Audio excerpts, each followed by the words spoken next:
The year was 1976. I was teaching in a suburban middle school. For transportation, I drove a rust bucket, 65 Ford convertible, complete with silver duct tape holding the top together. Many a Saturday I would fill up the tank of my chariot and head into town in search of good music and possible female companionship. This one Saturday I ended up at a blues club called the Checkerboard. The music was good, but no luck with the ladies. So I crashed at my friend Jack Berry's apartment and found an empty couch to my liking. Upon waking up the next day, I decided to skip breakfast and head home. As I waited for a light to change, I noticed how empty the streets were, with the exception of a lonely cop car. I signaled my intentions to turn left and proceeded towards the entrance of the freeway, when I heard the screech of a siren and saw the red and blue lights in my rearview mirror. I immediately pulled over and rolled down my window. "Good morning, officer," I piped. "Is there anything wrong?" I quickly got my answer. "Sir, you just made an illegal left-hand turn." "What? Didn't you see the neon sign above the traffic light?" I was stunned. "No, officer, I didn't. I'm not from around here. I grew up on the south side." He quickly cut me off and said, "That's no excuse. But listen, I have to make my quota for tickets, and I probably won't show up for this one." Now, in those days, if the cop didn't appear for a ticket, the charges would be dropped. No harm, no foul.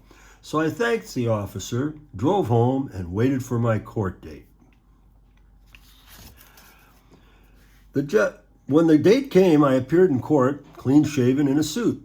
The judge called my name and read the citation for an illegal left-hand turn and asked me how I wanted to plead. I responded in a firm voice, "Not guilty, Your Honor." The judge asked if Officer Gritzefritz, who wrote the ticket, was present. From the back of the room came a voice saying, "Yes, Your Honor." I was in shock. The officer who wrote the ticket decided to show up in court.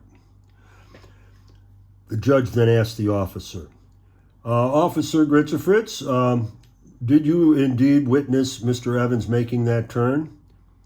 And Officer Gritzefritz answered, "Yes, Your Honor." "And did you write that ticket?" "Yes, Your Honor." At which point the judge asked me how I wanted to plead. I replied, "Not guilty, Your Honor." The judge looked stunned and said, "Did you make this turn?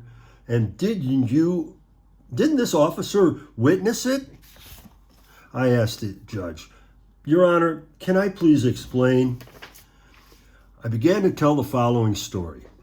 "Your Honor, you see, it was a Sunday morning and I was heading to 7 a.m. Mass. I normally attend St. Basil's on the south side, but I was on the north side and I was a little lost because I was raised on the south side where the streets all run perpendicular and this street was kind of at an angle. So I stopped at the light and signaled my turn and no one was coming.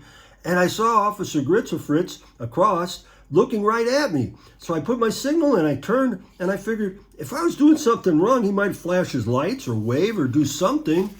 The judge then gave me a quizzical look and asked, "Mr. Evans, what do you do for a living?" I replied, "Your Honor, I teach 7th grade science." The next thing I heard was the bang of his gavel and the words, "Case dismissed." I couldn't believe my ears.